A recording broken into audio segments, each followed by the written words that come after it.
Story 1. The New Guy in the Neighborhood. A few years back, I moved into the house I'm living in now. At the time, it was a new development. It was one of those places where they planned to fill up the street with homes, but so far, it was just me and one other house across the street and a couple of lots down. The rest were just empty lots, which gave the whole street a kind of eerie, unfinished feel. One night, shortly after I moved in, I was reading a book in my bedroom when I decided to go to the kitchen to grab a drink of water. As I was drinking, I glanced out the front window and noticed some light coming from the direction of the neighbor's house. I hadn't met the neighbor yet, but knew that someone lived there. I joked to my friends that I was the new guy in the neighborhood, even though it was just me and the person across the street. Peering through the window, I could just make out a car parked outside, and what looked like a figure standing at the front door. It was too dark, and the figure was too far away to see any details, but I assumed it was my neighbor. I watched for a short time, but after little activity, I didn't think much of it, finished my water, and headed back to bed. Back in my room, I dove back into my book, but after about 5 minutes or so, a noise from the front of the house caught my attention. It was a subtle sound at first, so I brushed it off and tried to focus on my reading. I figured I was imagining things, telling myself that these new houses sometimes settle and make strange noises. But the noise didn't stop. In fact, it got louder. I rationalized to myself that it might be an animal, maybe a raccoon. Feeling a mix of annoyance and unease, I got up to check it out. I crept down the hallway, not wanting to turn on the lights just yet, thinking maybe I could catch a glimpse of what it was. I angled myself at my front window to try to get a look at my front door, but it was too dark to see anything. As I backed away from the window, though, I looked back over at my neighbor's house. The car was still there, but the person at the front door was gone. That's when the noise at my door got louder, more insistent. It had to be a raccoon, I thought to myself. I quietly inched my way over to the door. Without thinking much further, I switched on the porch light and yanked the door open at the same time, ready to confront a small animal.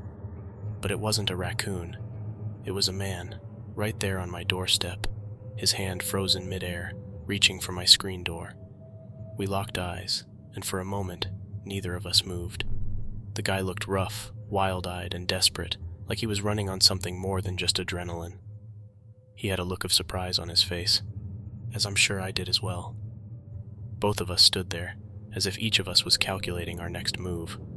Suddenly, he reached for the screen door and started shaking it violently, as if he had made his decision and was trying to tear it open. I slammed the door shut, heart pounding in my chest, and yelled through the door that I was calling the cops.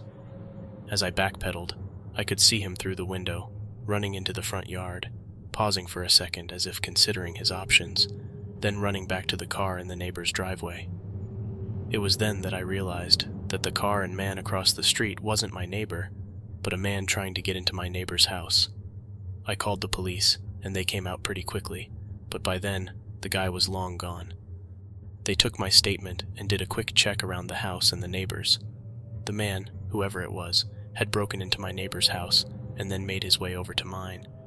I would later find out that luckily, my neighbor wasn't at home and was on vacation at the time. The cops said they'd keep an eye on the neighborhood, but I never got word back that the man had been caught. I installed some extra locks and a security system after that. I even met the neighbors when they got back. We talked about the incident, and they were as shaken up about it as I was. Like me, they installed cameras to beef up the security around their property. Since that time, the neighborhood has grown now. Most of the lots have been developed, and it feels more like a community than it did before, when it was just my neighbor and me. That night was a terrifying night to say the least, and I'm just glad that no one got hurt. It was an experience that I'll never forget, and so far, it is the only bad one I've ever had in my new home.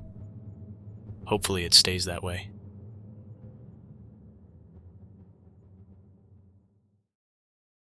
Story 2. Footprints.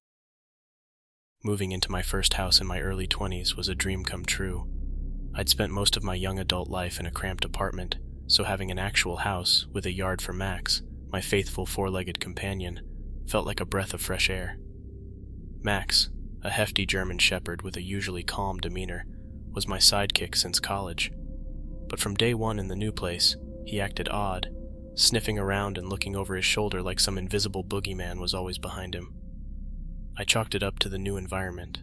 After all, dogs need time to adjust, I thought to myself. A few days in, my buddy Jeff invited me over for drinks. It was a good chance to relax and let Max play with Jeff's dog. We had a blast, but as the afternoon wore on, storm clouds began to rumble in the distance. The last thing I wanted to do was get caught in a big storm on the road back to my house, so we said our goodbyes and headed for home. Max and I didn't leave soon enough. A few miles from home, the sky cracked open and rain began pouring down. Nevertheless, we made it home. Once inside, Max's behavior shifted. He sniffed the air and growled, a deep guttural sound that set my nerves on edge. The house felt different, charged with a static kind of tension, but I convinced myself it was just the storm messing with us. Max's ears, though, were pointed straight up, and his gaze was pinned to the top of the stairs. "It's okay, boy," I said to him. "It's just the storm." But he didn't flinch. He was locked onto the top of the stairs. Wanting to put him at ease, and myself as well, I kicked off my shoes and made my way up the stairs. I guess in my mind, I would walk upstairs, flip on the lights, show Max that there was nothing to be alarmed at, and that would put him at ease. But as I climbed the stairs, I noticed they were wet. Puzzled, I ran my hand along the wall, searching for a leak, but it was dry. I looked up at the ceiling as well, but didn't see any leaks there either. Reaching the top, I found more water. This didn't make any sense. Max's growling intensified, and my heart started thumping under my shirt. Something wasn't right. As I looked at the water at the top of the steps, I noticed something. It wasn't pooled together in a puddle. It was spread out, like water from footsteps. Suddenly, I began to feel incredibly uneasy as my mind began putting two and two together. "Hello?" I called out, mostly hoping that I wouldn't receive an answer. That's when the commotion started, a loud crash from one of the two bedrooms, like someone knocking over furniture in a hurry. Max barked furiously, charging ahead of me. My heart hit another gear, pounding intensely as I realized that Max and I weren't alone in our new home. As Max darted in, I motioned toward the bedroom doorway, just in time to catch the tail end of someone swinging out of my second-story window, vanishing into the rain-soaked night. Adrenaline surged, and I sprinted downstairs, fumbling with my phone to dial 911. As I waited for the operator, I noticed wet footprints on the kitchen floor, leading from the back door, which was slightly cracked open. Panic gripped me as I thought about the fact that someone had broken into my new home. I was both angry and terrified at the same time. The police arrived within minutes, but it was too late. The perpetrator was gone. They took my statement, snapping pictures of the footprints and the disheveled state of the upstairs bedroom. I felt violated, my sanctuary breached by some stranger.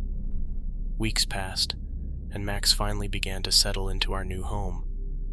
Although still somewhat on edge, I too began to settle in and find peace there.